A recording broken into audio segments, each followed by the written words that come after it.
Bonjour, c'est le docteur Bouglizi. Nous allons voir ensemble l'investigation d'une épidémie. Est-ce que vous m'entendez? Je vais voir. Est-ce que vous pouvez écrire, s'il vous plaît? Très bien. Très bien.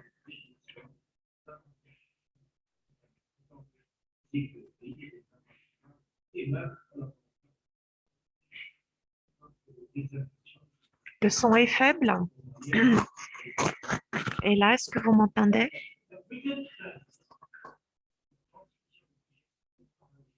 Très bien.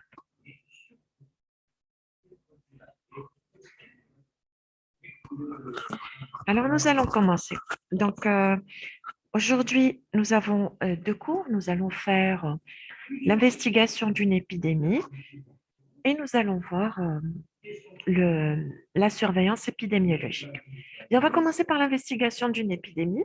Bien sûr, si vous avez des commentaires ou des questions, n'hésitez pas à les poser dans la boîte de dialogue et j'y répondrai au fur et à mesure.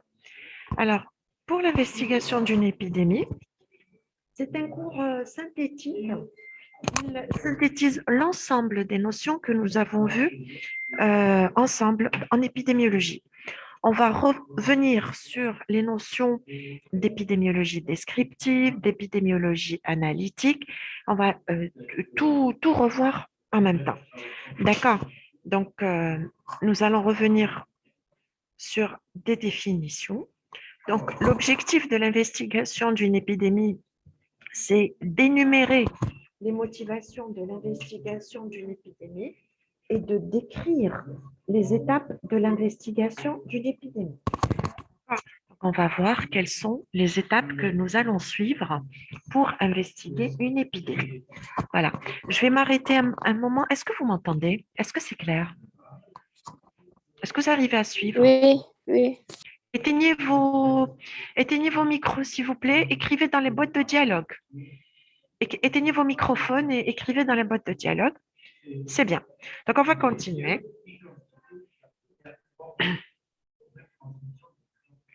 Alors, il faut savoir qu'une épidémie, c'est une urgence. D'accord? Lorsqu'on investigue une épidémie, on travaille dans le cadre de l'urgence. Elle va nécessiter une prise de décision rapide. D'accord? On doit travailler rapidement dans le but d'enrayer la propagation du processus.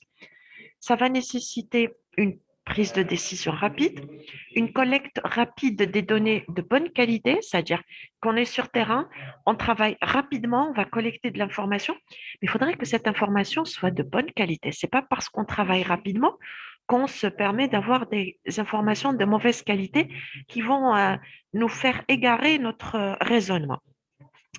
Elle nécessite aussi une analyse rapide des données sur le terrain. Donc, plus on travaille vite, plus on a de chances d'enrayer rapidement le processus. Et puis, elle nécessite aussi l'utilisation d'une démarche scientifique. Alors, pourquoi j'insiste sur cette démarche scientifique, justement? Parce que lorsque nous travaillons méthodiquement, on a des chances de conclure correctement. Et de la même façon, si on a une démarche erronée, forcément, nos conclusions vont être erronées et on va se tromper sur la source de l'épidémie. Voilà. Donc, ça, c'est la définition de l'épidémie. Alors, voici quelques autres définitions qui sont importantes à considérer. Donc, une épidémie, c'est une maladie dont les cas observés sont supérieurs aux cas attendus. Donc, rappelez-vous, on avait dit que on a des seuils avec lesquels on travaille, des chiffres habituels avec lesquels nous avons l'habitude de travailler. Et puis, le dépassement d'un certain seuil fait que on est en situation épidémique. Est-ce que vous m'entendez? Oui. D'accord. Alors, le dépassement d'un certain seuil, ça veut dire que généralement, c'est une multiplication par 4 des chiffres habituels. Si par exemple, vous avez l'habitude d'avoir 4 cas de diarrhée par semaine, et si vous en avez 16 ou 18, c'est une multiplication à plus de 4 et vous êtes en situation épidémique. Donc, généralement, une multiplication à plus de 4 des chiffres habituels signifie qu'on est dans une situation épidémique. Parfois, un seul cas peut suffire.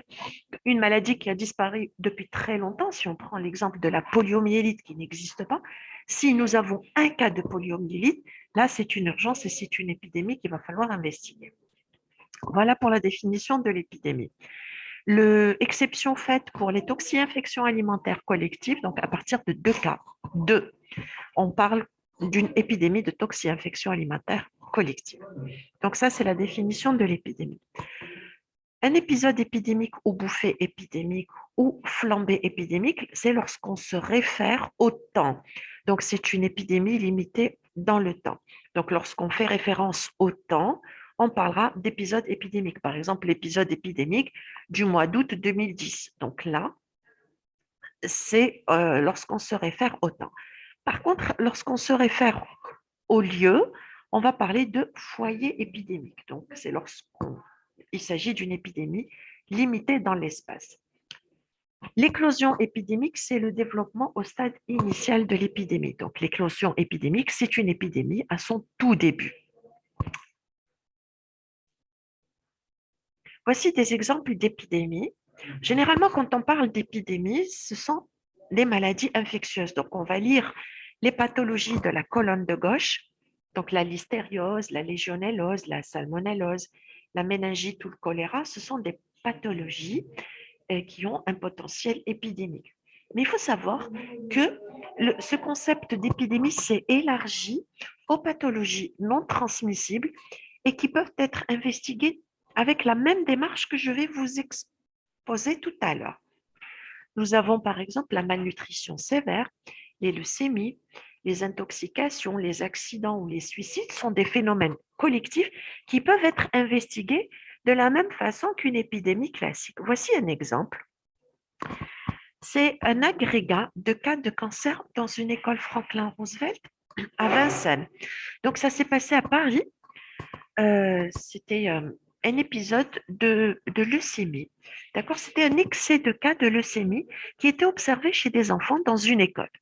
Donc, ils ont investigué par les mêmes étapes que nous allons voir ultérieurement et il s'est avéré que ces leucémies étaient en rapport avec des substances chimiques vu que l'école a été implantée, elle a été construite sur le siège d'une ancienne usine de fabrication de pellicules. Donc, il y avait des produits chimiques qui se sont dispersés un petit peu dans l'environnement et c'est ça qui a donné cet excès de cas de leucémie chez les enfants. Donc, c'est juste pour vous expliquer que ce concept d'épidémie est passé aussi donc des maladies infectieuses vers des maladies non transmissibles. On va rester dans notre exemple. Dans notre cours, on va garder le fil conducteur de la toxi-infection alimentaire collective. Donc, c'est l'exemple classique de l'investigation d'une épidémie. Donc, on en arrive à l'investigation d'une épidémie. C'est un processus rapide. Donc, il faut savoir que l'investigation de l'épidémie, c'est quelque chose qui est limité dans le temps. On ne peut pas rester une éternité à investiguer une épidémie parce qu'il doit y avoir des résultats et il doit y avoir des conclusions et des prises de décision pour enrayer la propagation de ce processus épidémique. Donc, l'investigation d'une épidémie, c'est un processus rapide, limité dans le temps.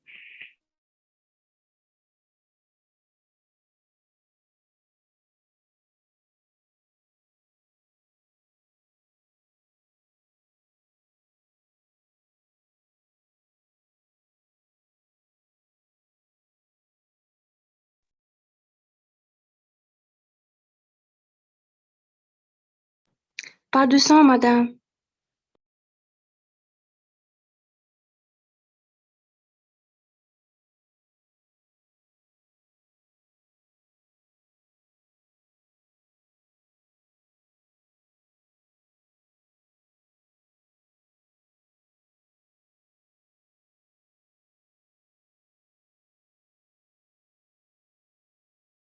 Recording stopped.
شوية أنا زايدة.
Recording in progress.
On va continuer si vous voulez bien. Est-ce que vous m'entendez? Le son est bon? Écrivez dans la boîte de dialogue, s'il vous plaît. Est-ce que vous m'entendez? Très bien. Donc, je tiens à m'excuser de cet incident. C'est suite à la coupure, une coupure d'électricité. Alors, on était donc en train de dire euh, l'investigation d'une épidémie. On avait parlé donc des différentes définitions. Et puis là, euh, on va parler de l'investigation d'une épidémie. On a dit que c'est un processus qui est rapide dans le temps, qui est limité. Donc, on travaille rapidement. On ne peut pas s'éterniser lors de l'investigation d'une épidémie parce que on doit avoir des conclusions rapides pour enrayer la propagation du processus épidémique et puis de trouver des solutions. Donc, on va recueillir les données, on va décrire l'épidémie et analyser ses causes. Et cette investigation d'épidémie, elle va s'opposer au processus de surveillance épidémiologique, le cours qu'on va voir tout à l'heure, qui lui, par contre, va nécessiter des structures permanentes. Il faut savoir que la surveillance épidémiologique, c'est tous les jours et tout le temps. D'accord? Donc, nous avons l'investigation d'une épidémie, processus limité dans le temps, versus surveillance épidémiologique, qui, lui, va nécessiter des structures permanentes. Alors, le véhicule de l'épidémie, c'est le support de diffusion de l'agent pathogène. c'est-à-dire le véhicule qui va permettre la diffusion de l'agent pathogène. La source de l'épidémie, c'est le point à partir duquel l'agent pathogène aura émergé. Cette source peut être un lieu fixe, un individu ou un objet circulant. Elle peut être ponctuelle, persistante ou commune. Donc ça, c'est pour la source de l'épidémie. Éteignez vos microphones, s'il vous plaît. J'ai du bruit dans les oreilles. Essayez d'éteindre vos microphones. Merci. Alors, pourquoi investiguer une épidémie, justement? Quelles sont les raisons qui vont nous motiver à investiguer l'épidémie? Intuitivement, la première raison, c'est d'enrayer la propagation de l'épidémie. Donc, si nous avons un phénomène épidémique,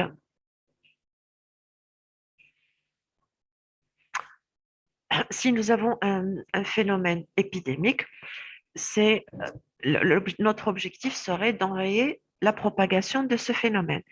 Si on trouve des solutions aujourd'hui pour cette épidémie, on aura prévenu l'apparition de nouveaux épisodes épidémiques. Par exemple, si nous avons une épidémie de fièvre typhoïde aujourd'hui qui est due à une cross-connexion, c'est-à-dire une contamination des eaux propres et des eaux usées, et qu'on parvient à faire des travaux sur les conduites d'eau potable et d'eau usée, on aura de ce fait prévenu l'apparition de nouveaux épisodes épidémiques. Elle nous permet aussi d'approfondir les connaissances sur la maladie, c'est-à-dire que chaque épisode épidémique a ses caractéristiques et puis ça va nous permettre de bien décrire la pathologie et ses spécificités au niveau de notre région. L'investigation va nous permettre aussi d'évaluer la qualité du système d'alerte, c'est-à-dire évaluer la réactivité du système de santé s'il y a un problème maintenant, dans quel délai on va donner l'information, dans quel délai on va donner l'alerte, et plus on est réactif, et mieux ça vaut dans situation d'urgence. Ça permet aussi d'investiguer les méthodes d'enseigner les méthodes d'investigation, comme je suis en train de vous faire maintenant, de faire de l'accompagnement, de la rétro-information. Donc, ça va permettre l'enseignement. Ça a un rôle pédagogique intéressant. Alors, quels sont les objectifs de l'investigation? C'est d'identifier l'agent causal, de déterminer le mode de transmission ou le véhicule, d'identifier la population et les zones à risque et de déterminer les facteurs de risque. Donc, ça, on va le voir en détail tout à l'heure. Donc, dans la boîte de dialogue, il y avait une question. Ça veut dire quoi, ponctuel et commune? D'accord. Donc, c'est la diapo précédente. La source, elle peut être ponctuelle, c'est-à-dire euh, survenir maintenant et puis disparaître. Par exemple, un lot de yaourt avarié, d'accord, un lot de yaourt, et puis c'est fini, d'accord, par opposition à une source persistante. Une source persistante, c'est qu'elle est là et elle continue de contaminer. Si on prend par exemple une fontaine d'eau qui est contaminée, là, ça va persister dans le temps si on ne fait pas de travaux dessus. Une source commune, c'est-à-dire qu'il y a plusieurs personnes qui se sont contaminées depuis cette source-là. Voilà, j'espère avoir répondu à votre question. Enrayer, ça veut dire faire disparaître. Le mot enrayer, ça veut dire faire disparaître, effacer. Voilà. Alors, nous allons voir maintenant les différentes étapes de l'investigation d'une épidémie. Alors, ça va synthétiser tous les cours précédents que nous avons vus. Nous avons une phase descriptive. On va décrire le problème face auquel nous sommes. D'accord? On va décrire le problème en fonction du temps, en fonction du lieu et en fonction des caractéristiques de personnes. Donc, la description en fonction du temps, en fonction du lieu, en fonction des caractéristiques de personnes. Là, ce sont tous les éléments de l'épidémiologie descriptive que nous avons vus. À la fin de la description, on comprend à peu près ce qui se passe et on peut générer des hypothèses. On va dire peut-être que le lait serait en rapport avec cette intoxication alimentaire. Peut-être que la viande serait... Donc là, ce sont des hypothèses que l'on va générer. Donc, et on va rentrer dans la phase analytique. La phase analytique, qui permet donc de trouver la relation entre un facteur et la maladie et qui nécessite toujours d'avoir un groupe de comparaison. Donc, ce que vous devez garder, c'est qu'avant de conclure, vous devez toujours travailler sur deux groupes. Donc, la phase analytique, on va formuler et tester l'hypothèse. On va confronter l'hypothèse avec les faits établis, développer une étude approfondie, rédiger le rapport d'investigation et proposer des mesures de contrôle et de prévention. Donc, nous avons fait une première phase descriptive à la fin de laquelle nous avons généré des hypothèses. On a pris deux groupes, donc soit des malades et des non-malades, soit ceux qui ont consommé l'aliment en question et ceux qui ne l'ont pas consommé. Toujours est-il que dans cette phase analytique, il faut qu'il y ait deux groupes nécessairement. Et puis, le septième point qui est important, c'est de confronter l'hypothèse avec les faits établis. C'est-à-dire, il faut que notre hypothèse soit cohérente. Par exemple, si on a un problème chez des nourrissons de 3 mois, d'accord, et si on suppose qu'il s'agit de la viande hachée, là, on est complètement incohérent. D'accord, parce que la viande hachée, c'est pas pour des nourrissons de 3 mois. Et si je vous donne des exemples aussi caricaturaux, c'est pour que ça puisse percuter, d'accord, pour que vous puissiez comprendre. Alors là, on va développer point par point les différentes étapes de l'investigation d'une épidémie. Il y a un élément important, c'est le 10e point, les mesures de contrôle et de prévention.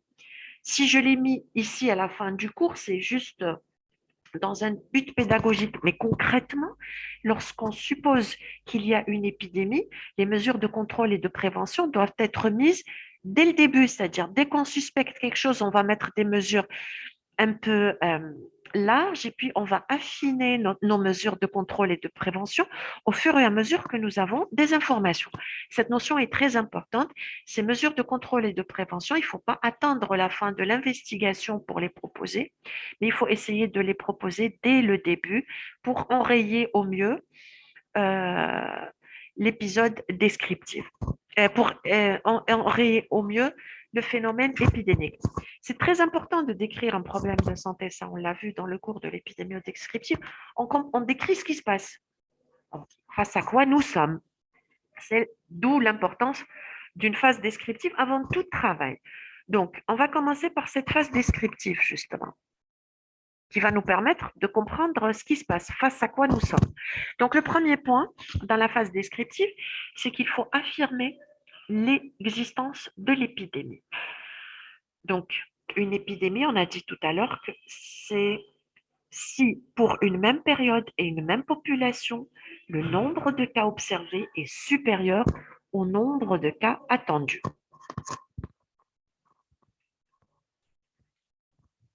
Ça veut dire quoi le nombre de cas observés supérieur au nombre de cas attendus? Ça veut dire que si vous avez l'habitude d'avoir dans votre consultation 5 cas de diarrhée par semaine et que si vous en avez 25 ou 30, là, il y a une augmentation pour laquelle il va falloir se poser des questions.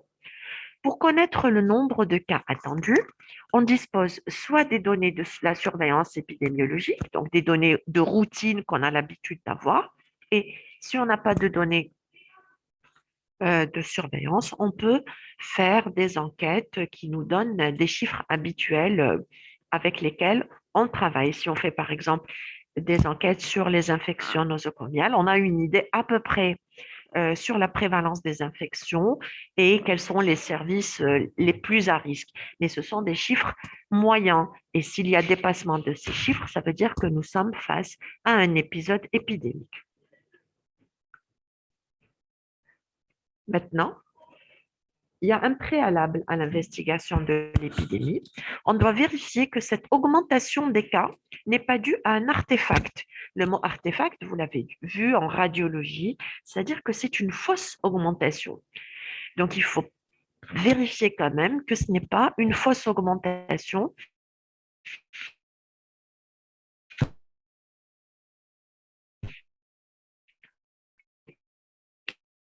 qui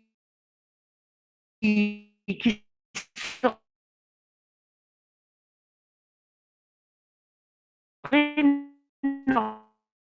normale. Alors,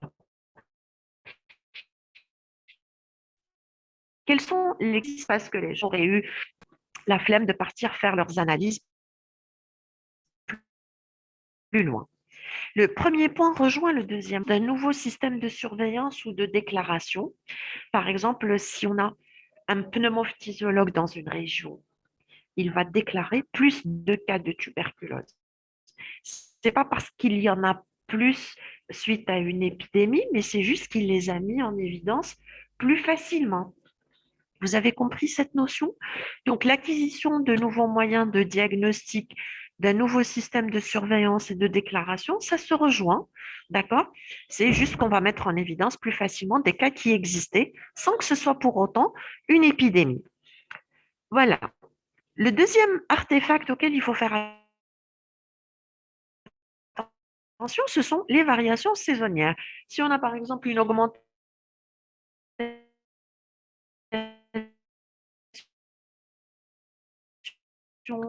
des infections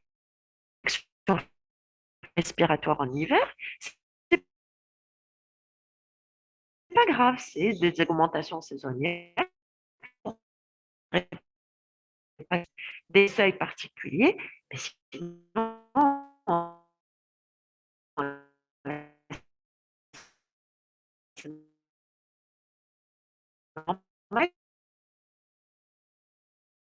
je n'avais pas compris les artefacts, je vais les reprendre.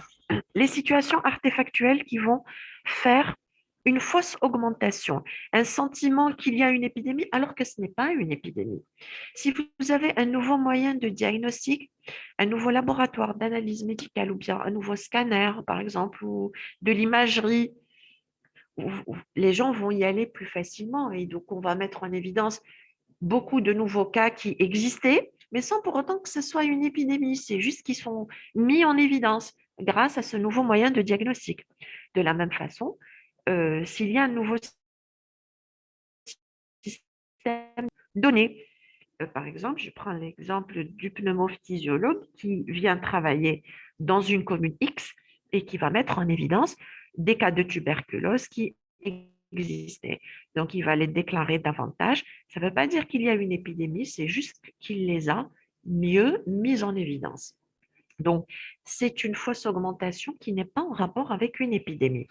Il peut y avoir des variations saisonnières, c'est-à-dire des augmentations suite à une saison, une augmentation des maladies diarrhéiques en été ou des infections respiratoires en hiver, sans pour autant que ce soit des épidémies, et les mouvements de population qui font changer les indicateurs de santé, d'accord?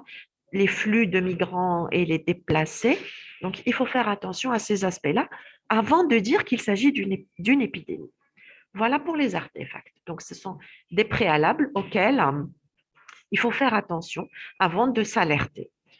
Bien, deuxième point, c'est la confirmation du diagnostic. Quelle est la pathologie face à laquelle nous sommes? Donc, c'est très important de définir la maladie face à laquelle nous sommes. Donc, la confirmation du diagnostic clinique par le laboratoire, c'est une étape capitale dans l'investigation. Il peut y avoir des sérologies, isolement de germes, recherche de toxiques. Mais il faut savoir que la confirmation de tous les cas n'est pas nécessaire. Par exemple, si on est face à une fièvre typhoïde, on va prendre la même définition. Donc, la définition clinique, le laboratoire, etc. Maintenant, s'il y a beaucoup, beaucoup de cas, on n'est pas obligé de tous les, les confirmer par le laboratoire. Donc là, il va falloir les investiguer et travailler rapidement. Voilà pour la confirmation du diagnostic. Une étape simple mais précis. On a des critères cliniques ou biologiques en fonction du temps, du lieu et des caractéristiques de personnes. Donc, si c'est par exemple une fièvre typhoïde, on a la définition clinique, le germe connu, la sérologie. Donc, il n'y a pas de souci là-dessus. Si la maladie est connue, on va prendre la définition officielle. Si par contre la maladie n'est pas connue, là, on a un éventail de définitions. On a le cas certain, le cas probable et le cas suspect, et on regroupera les sujets en fonction de ça. Donc, le cas certain, c'est le cas pour lequel nous avons identifié l'agent causal ou éventuellement s'il y a une sérologie spécifique. Un cas probable, c'est sur des éléments cliniques et biologiques de présomption. Et un cas suspect, c'est uniquement sur des signes cliniques. Je vais prendre l'exemple de la COVID. D'accord? Et les définitions ont évolué en fonction de la PCR. Ensuite, il y a eu la TDM. Ensuite, il y a eu ces tests antigéniques. Donc, le cas certain pour la COVID, le cas certain pour lequel nous avons isolé l'agent causal, soit par PCR, soit par test antigénique. Un cas probable, c'est un cas qui a des éléments cliniques ou bien un scanner, TDM, et le cas suspect, c'est uniquement sur des signes cliniques. On est d'accord pour cet éventail de définitions? On a eu ces définitions aussi pour la grippe H1N1. Donc, le cas certain, c'était pour lequel nous avons isolé le H1N1. Le probable, c'était sur des éléments cliniques et biologiques de présomption. Et le suspect, c'est uniquement sur des cas, sur des signes cliniques. Une fois qu'on a défini et compté nos cas, et puis on va travailler. On va commencer par dresser la courbe épidémique. Donc, on va mettre nos données en fonction du temps. Donc, la courbe épidémique, son principe, c'est de voir la distribution des cas en fonction du temps. Aujourd'hui, j'ai combien de cas, je les mets. Demain, j'aurai un nombre de cas que je vais mettre, etc. sur la courbe. Et puis, je vais voir la tendance. Alors, il est très important de connaître l'intérêt de la courbe épidémique. Ça fait l'objet de questions d'examen. Donc, la courbe épidémique nous permet de voir quelle est l'importance de l'épidémie, comment évolue l'épidémie, quel est son début, quelle est la fin, quel est son pic et quelle aura été la durée de l'épidémie. Et elle permet de voir le mode de transmission de l'épidémie. La courbe épidémique est un histogramme. Est-ce que vous m'entendez? Vous m'entendez? La courbe épidémique est un histogramme ou un polygone de fréquence. Bien. Nous allons voir ces notions de courbe épidémique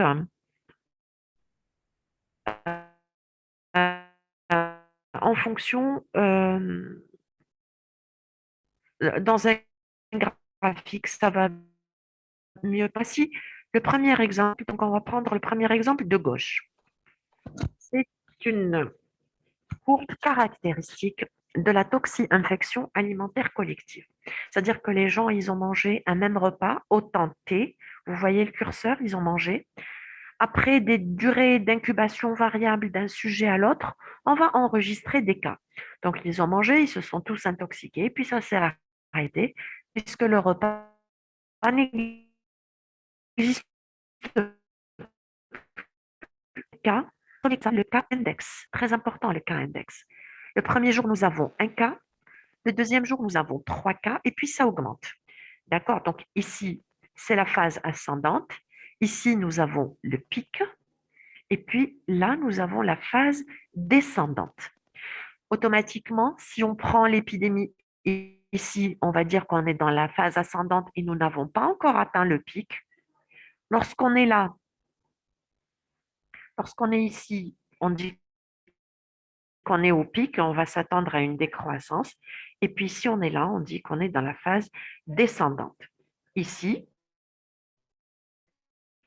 toute cette durée de temps, c'est la durée de l'épidémie. La hauteur de l'histogramme va nous donner une idée sur l'importance de l'épidémie. D'accord?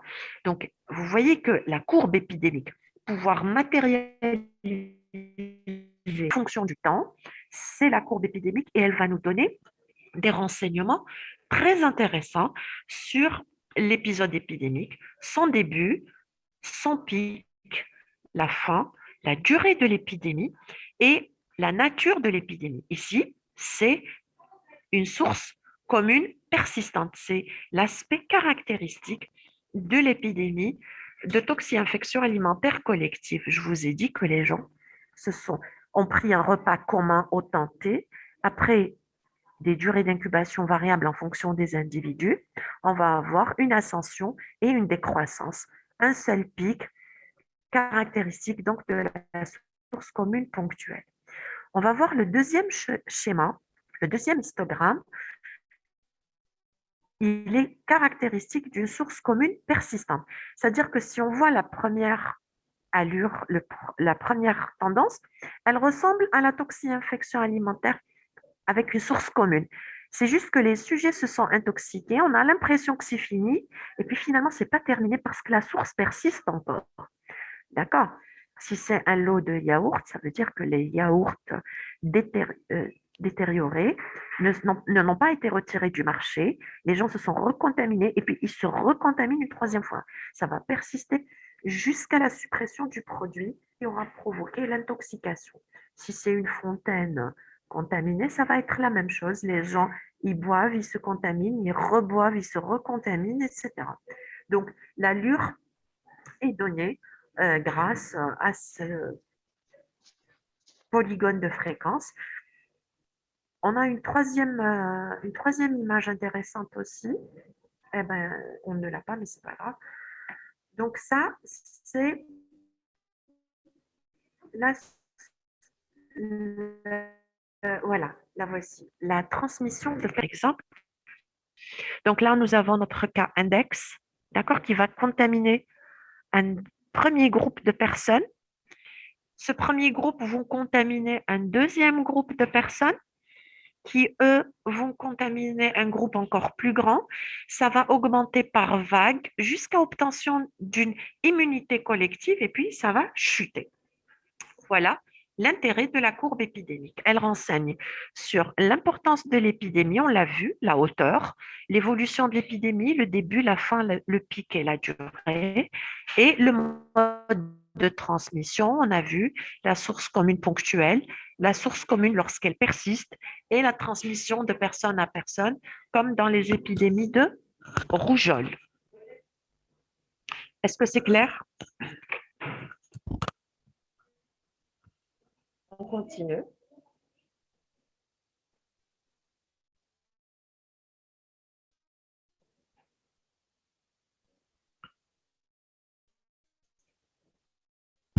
Des personnes. Donc, on va caractériser notre épisode épidémique en fonction donc des caractéristiques de personnes, notamment l'âge et le sexe.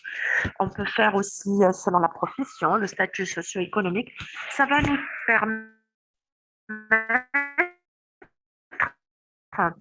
de calculer et de comparer les caractéristiques d'âge, de sexe en fonction des professions. Et ça peut nous faire ressortir des groupes à risque face auxquels il va falloir intervenir en priorité.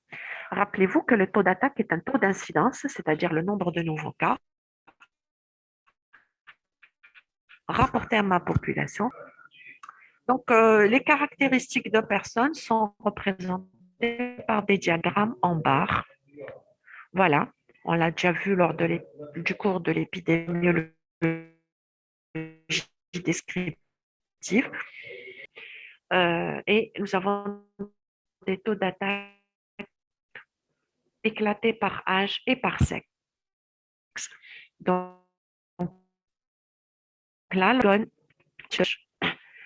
là, on voit que le problème sévit chez les nourrissons de moins d'un an. Donc, si on doit agir en priorité, ce sera chez les nourrissons de moins d'un an.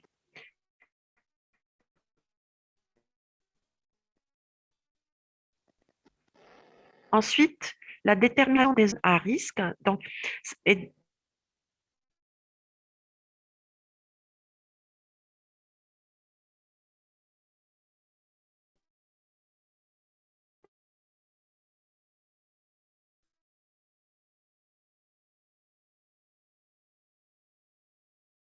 ça dit un risque qu'il va falloir surveiller et des caractéristiques individuelles vont nous déterminer les personnes à risque qu'il va falloir surveiller. Donc, voici toujours le même épisode de fièvre hémorragique Ebola et on a des taux spécifiques par village. Alors, nous avons ici dans la colonne de gauche les villages. Dans la deuxième colonne, les habitants de chaque village. Ici, c'est le nombre de cas recensés pour chacun des villages et ça nous permet d'établir des taux d'attaque spécifiques pour chacun des villages. Donc, pour le premier village, le taux d'attaque va se calculer par le nombre de cas 17 divisé par 960 et ça va nous donner un taux à 1,8 pour 1000 habitants. Et c'est comme ça qu'on calcule les taux d'attaque spécifiques pour chaque village et de déterminer quels sont les villages les plus touchés. Donc, si on matérialise les données, nos taux d'attaque, sur une carte de géographie, là, c'est plus clair que les villages les plus touchés, ce sera les villages du centre. D'accord? Donc, si on doit agir en priorité, ce sera envers ces villages du centre et puis travailler par la suite de façon centrifuge. Est-ce que vous avez compris l'importance de décrire l'épidémie en fonction du temps, du lieu et des caractéristiques de personnes? Ça va nous permettre d'abord de comprendre de quoi il s'agit, sont les personnes les plus touchées, les tranches les plus touchées de la population et quels sont les endroits les plus touchés, ce qui va nous permettre d'agir en priorité. Donc, est-ce que vous avez compris? Là, vous m'entendez mieux?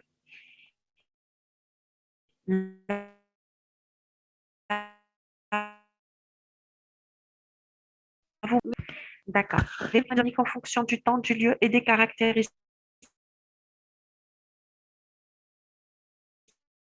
de personnes. Continue.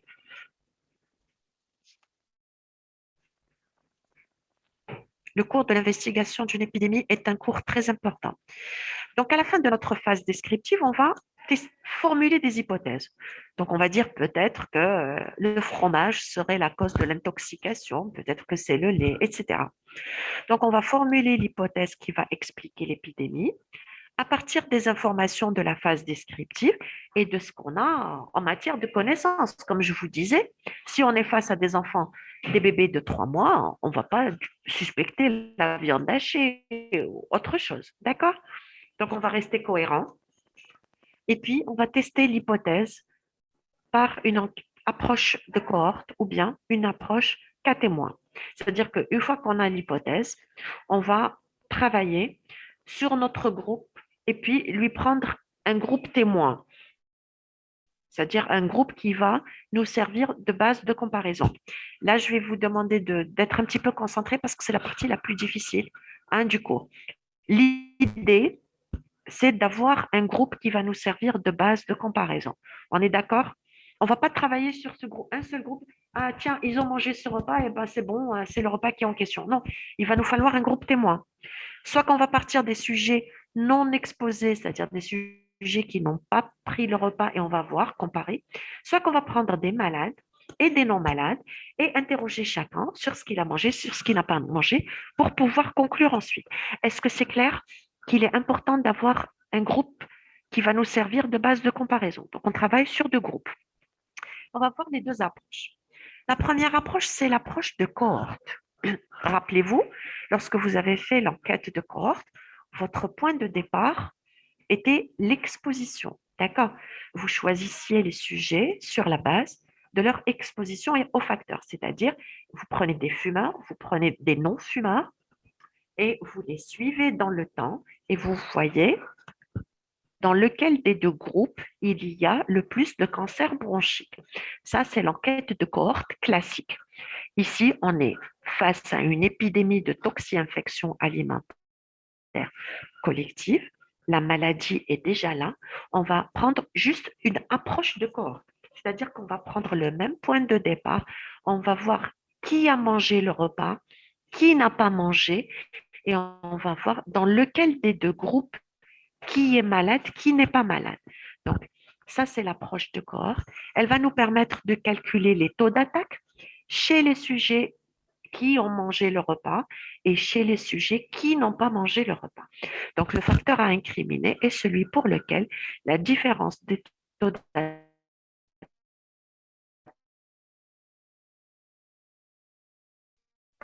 Vous voyez dans ce dernier paragraphe, comparaison entre les différents groupes. On va voir ça à travers un exemple. Voici l'investigation d'une intoxication alimentaire collective. C'est l'histoire alimentaire de 120 malades et de 80 non-malades.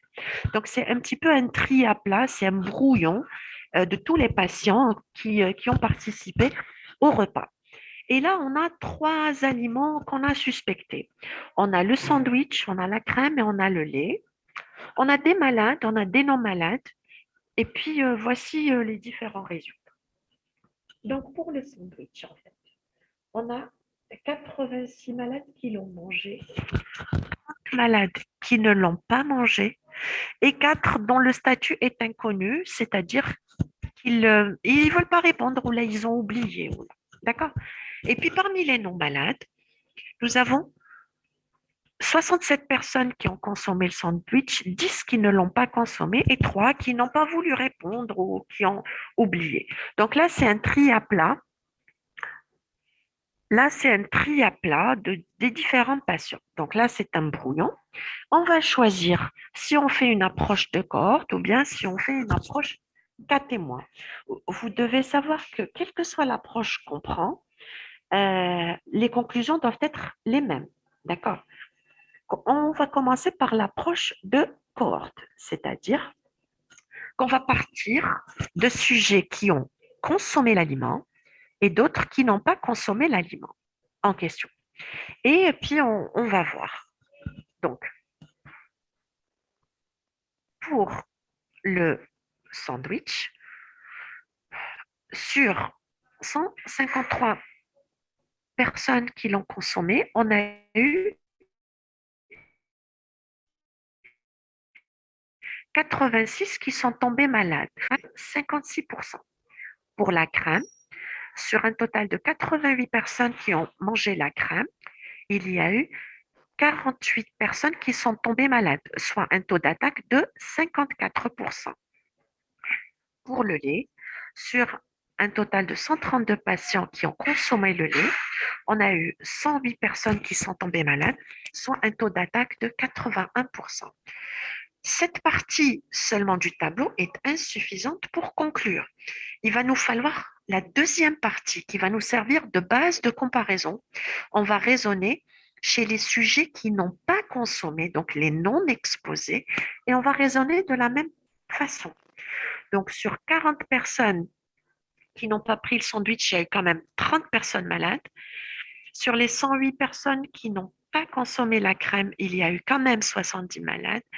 Et sur les 66 personnes qui n'ont pas consommé le lait, il y a eu quand même 11 malades. Et voici les taux d'attaque respectifs pour chacun des aliments. On doit construire une autre colonne qui, elle, c'est la colonne qui va nous permettre de conclure quel est l'aliment en question. C'est la colonne de la différence de risque. Donc, on va, pour le sandwich, prendre les 75%, pardon, on va prendre les 56 moins 75%. Ça nous fait une différence de risque de moins 18. 54 moins 64, c'est moins 10%. 81 moins 16, ça va faire plus 65%. Et c'est la différence de risque la plus grande qui va faire suspecter l'aliment. Donc, on va conclure que c'est le lait qui est la cause de cette intoxication alimentaire. Est-ce que vous avez compris ce raisonnement? L'idée dans l'approche cohorte, c'est de partir, notre point de départ, c'est de prendre des gens qui ont consommé les aliments suspectés et des gens qui n'ont pas consommé les aliments suspectés. De voir dans chacun des deux groupes qui est tombé malade. Le fait d'avoir qui est tombé malade nous permet de calculer le taux d'attaque dans chacun des deux groupes. Une fois qu'on aura calculé les taux d'attaque, on fait la soustraction. Ceux qui ont consommé moins ceux qui n'ont pas consommé, ça nous permet de calculer la différence de risque. La différence de risque la plus importante est celle de l'aliment en question. Est-ce que c'est clair? Comment calculer le taux d'attaque? Le taux d'attaque est une incidence, c'est le nombre de cas rapportés au nombre de personnes exposées. Donc, c'est le nombre de malades divisé par le nombre de personnes exposées par ma population. C'est une incidence et se calcule exactement, voilà, il se calcule exactement comme l'incidence. C'est juste que le nom de l'incidence va changer. On est d'accord pour cette approche? On passe à l'approche cas témoin. L'approche cas témoin est différente. On va prendre des malades et des non-malades, d'accord? Qui a l'intoxication alimentaire, qui ne l'a pas. Et on va comparer qui a mangé, qui ne l'a pas mangé, l'aliment en question. Donc, ça va permettre de calculer des pourcentages d'exposition aux facteurs suspectés chez les malades, chez les témoins, et le facteur à incriminer est celui pour lequel la différence dans les pourcentages d'exposition est la plus grande. Donc, il y a toujours cette idée de malade et de témoin, et le facteur à incriminer, celui pour lequel la différence est la plus grande. On va reprendre notre exemple de tout à l'heure, mais cette fois-ci avec une approche cas témoin. Donc, on a pris des malades et des non-malades. Logiquement, on conclut au lait. Logiquement, on aura la même conclusion. Donc voici mes malades. Pour le sandwich, on a 74% de pourcentage d'exposition. Pour la crème, 40%. Pour le lait, 90%. On fait la même chose pour les non-malades. 87% de pourcentage d'exposition pour le sandwich, 51% d'exposition pour la crème, 30% d'exposition pour le lait. Et donc, on fait la différence de risque. Et là encore, l'aliment pour lequel il y a la différence des pourcentages d'exposition la plus grande, c'est le lait. Alors, ce que je voulais vous exposer justement dans cette approche, ce n'est pas de vous prendre la tête par des calculs, etc. Ce que vous devez savoir, c'est qu'une fois que vous avez émis une hypothèse de travail, vous devez avoir systématiquement un groupe témoin, un groupe qui va vous servir de base de comparaison. Vous allez faire la différence entre les deux groupes et l'aliment pour lequel la différence est la plus importante est l'aliment à incriminer. Est-ce que vous avez compris cette notion indépendamment des détails de calcul? Est-ce que cette notion est claire? Ce groupe de comparaison, est-ce que cette notion est claire indépendamment des détails de calcul? D'accord, des détails mathématiques. D'accord, c'est bien que ce soit clair. On continue. Une fois qu'on a notre aliment en question, les calculs, c'est juste pour que vous compreniez. Les notions sont importantes à considérer. Les calculs, il aurait fallu les faire dans des travaux dirigés, mais ce que vous devez comprendre, c'est qu'on doit faire une approche cas témoin, une approche cohorte et calculer des différences de risque. C'est ce qu'il y a à retenir.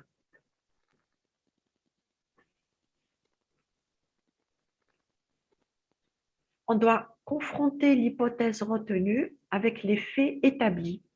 Donc, il faut confronter l'hypothèse à des observations établies, cliniques, biologiques et épidémiologiques. Comme je vous ai dit, si on est face à un problème chez des nourrissons et qu'on retrouve la viande hachée comme aliment suspect, là, on s'est complètement égaré dans le raisonnement. Il va falloir reprendre notre raisonnement parce que c'est faux. Un nourrisson de 3 mois ne peut pas manger de la viande hachée. Voilà, c'est ce que ça veut dire confronter l'hypothèse avec les faits établis. Il faut toujours rester cohérent dans notre raisonnement. Et puis, on peut, lorsqu'on est à l'aise, développer une étude plus approfondie. Donc, les objectifs de cette étude plus approfondie, c'est de mieux préciser le mode de transmission, le véhicule, de mieux préciser les facteurs de risque, les groupes à risque, de quantifier les facteurs de risque et d'étudier une éventuelle dose, une relation dose-effet.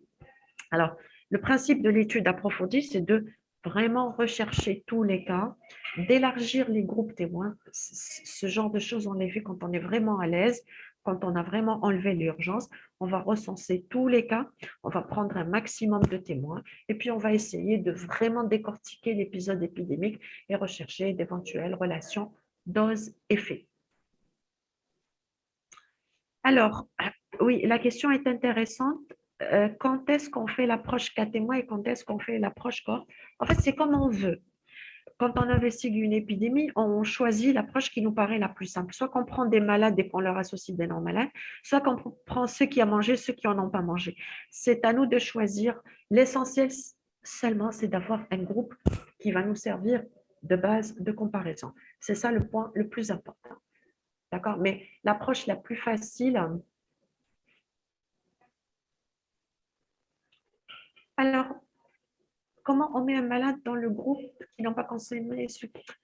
On a des malades et on a des non-malades. On prend le malade et on lui pose la question. Est-ce que tu as mangé tel aliment? Il répond oui. Est-ce que tu as mangé tel autre aliment? Il répond non. Et puis, on va classer. D'accord? C'est évident. Et on fait la même chose pour les non-malades. On lui dit, bon, toi, tu n'es pas malade. Est-ce que tu as mangé tel aliment? Il répond oui. On le classe. Et est-ce que tu as mangé tel autre aliment? Il va répondre non. Et puis, on va classer. C'est très simple. Hein? Il ne faut pas se compliquer l'existence. Voilà, c'est facile. Bon, on est d'accord pour l'étude plus approfondie. On passe maintenant au rapport d'investigation. Là aussi, c'est important. Tout médecin doit savoir rédiger un rapport d'investigation et il a fait l'objet aussi de questions d'examen. Donc, le rapport d'investigation, c'est un rapport opérationnel, c'est-à-dire que c'est un rapport qui nous permet de travailler. Donc, c'est un rapport opérationnel qui est efficace pour alimenter la mémoire en santé publique. Il va servir de document de référence légale, c'est-à-dire que s'il y a des poursuites judiciaires à l'encontre de, par exemple, de l'usine de yaourt, la justice va se saisir du rapport d'investigation pour asseoir sa décision.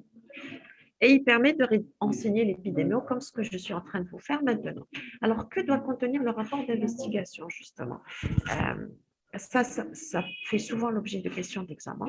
Il doit en fait relater toute l'histoire de l'épidémie. Il va raconter, si vous voulez, toute l'histoire de l'épidémie, dans quelles circonstances est survenue l'épidémie, qu'est-ce qu'on a fait comme enquête, le volet descriptif, la phase analytique, comment on a quantifié les cas, est-ce qu'il y a eu des complications, est-ce qu'il y a eu des décès.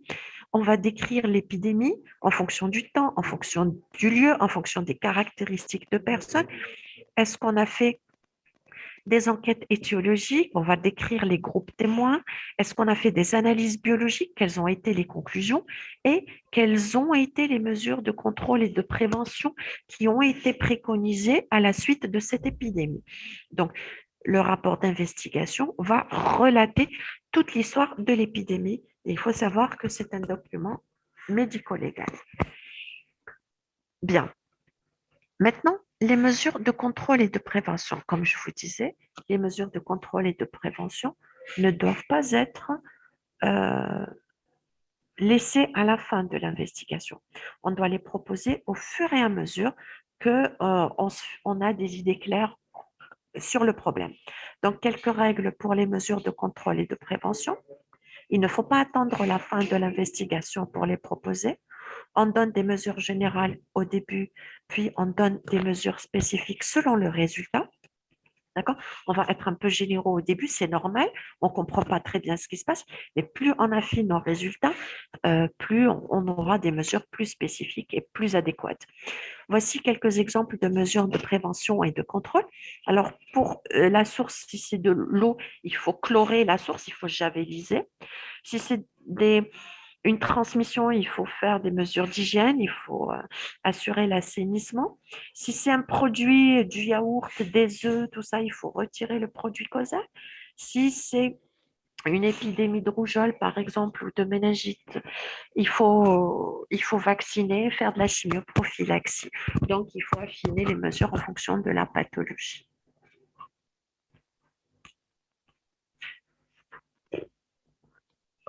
Alors, c'est quoi la différence entre des mesures de contrôle et de lutte? Bon, pour moi, c'est à peu près la même chose. Hein.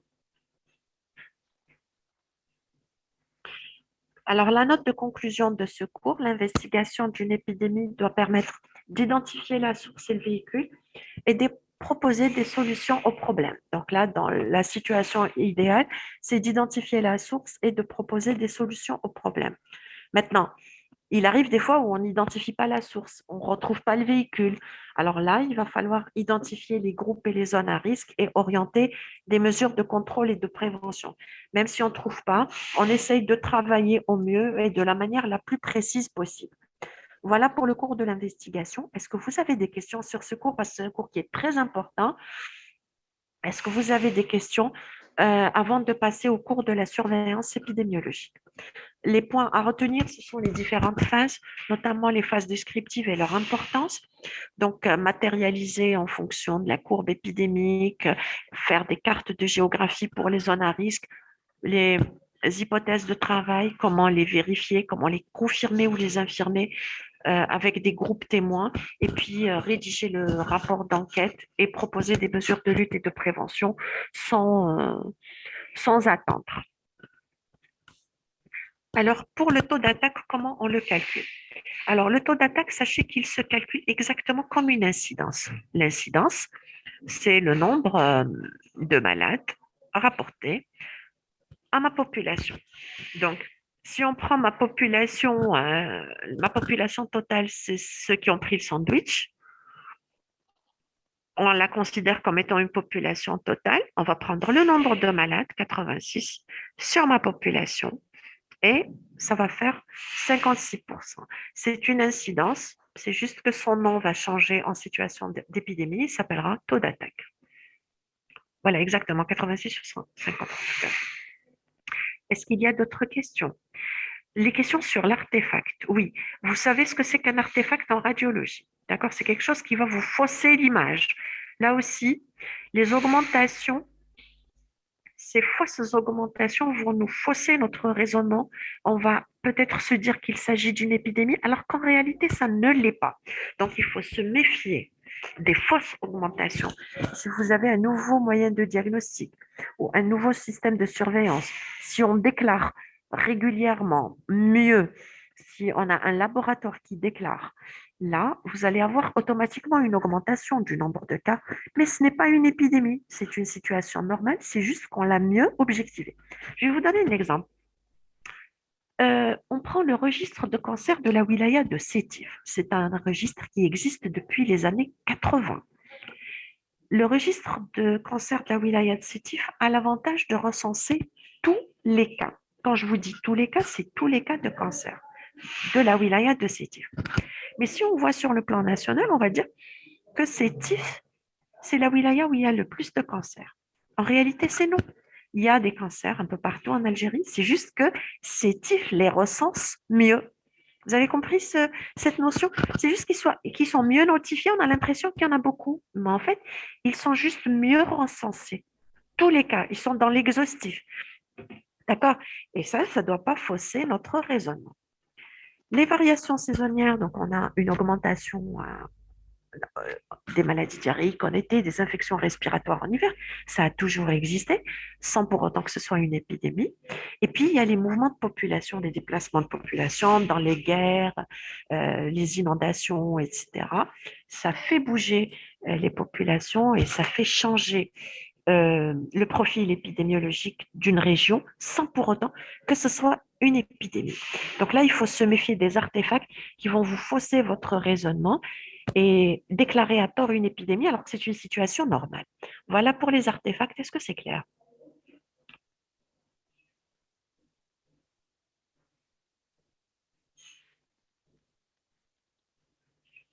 Non, alors, pour l'étudiante qui me dit, est-ce qu'on doit toujours comparer par la différence de risque ou bien par le risque relatif? L'investigation d'une épidémie, c'est une approche particulière, c'est une différence de risque, d'accord? Il n'y a pas de risque relatif ici, c'est une différence de risque, c'est une approche particulière. Alors, on me demande l'explication pour l'histogramme. Oui, je vais revenir dessus. Voici l'exemple type d'une toxi-infection alimentaire collective. Les gens y mangent, ils se contaminent après un délai d'incubation variable. Il y a une augmentation, un pic et une descente. L'aliment n'existe plus, donc plus d'autres cas. Le premier cas s'appelle le cas index. Ici, c'est la phase d'ascension. Nous avons le pic et la phase descendante. Ici, c'est la durée de l'épidémie. Donc là, c'est l'exemple type d'une toxi-infection alimentaire collective. Donc, l'histogramme nous donne une idée sur la nature de l'épidémie. Ici, c'est une source commune ponctuelle. Ici, la source, elle est commune, oui, mais elle est persistante parce qu'on a des réascensions à chaque fois. Ici, c'est l'épidémie de rougeole, transmission de personne à personne. Un premier cas qui transmet un premier groupe, qui transmet un deuxième groupe et à un groupe plus grand jusqu'à apparition d'une immunité collective et puis on va chuter. Donc, dire que la courbe épidémique renseigne sur le mode de transmission, oui, on a vu la source commune persistante et la transmission de personne à personne. Donc, c'est une idée sur le mode de transmission. On a vu l'évolution de l'épidémie, on a vu son début, le pic, la fin, la durée et l'importance de l'épidémie qui, elle, est donnée par la hauteur de l'histogramme. D'accord? Si on avait un histogramme qui s'arrêterait ici, là, on dirait que c'est pas très important. Mais là, c'est vraiment un pic qui est important. C'est ça la courbe épidémique, elle est très importante. Dans l'approche cas témoin, la maladie existe déjà. Euh, alors, dans les deux approches, mademoiselle, dans les deux approches, la maladie est là. Dans l'approche de cohorte et dans l'approche cas témoin, la maladie est là puisqu'on est face à une épidémie. Le problème est là, il est devant nous. On choisit juste l'approche qui nous correspond. Oui, par rapport aux artefacts, par rapport aux variations saisonnières, on doit comparer par rapport aux saisons précédentes. Exactement. Et puis là, s'il y a une augmentation, on pourrait être face à une épidémie. Oui, il faut toujours se comparer par rapport à des chiffres antérieurs. Alors, une autre maladie infectieuse autre que la toxi-infection alimentaire, vous avez ici la rougeole, vous avez ici la rougeole, vous pouvez avoir une fièvre typhoïde avec cette allure, d'accord?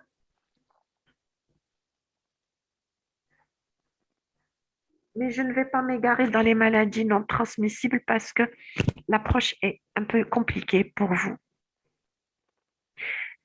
Oui, mademoiselle Malim a posé une bonne question. Elle est rétrospective pour les deux puisque la maladie est déjà là. Oui, c'est une bonne question.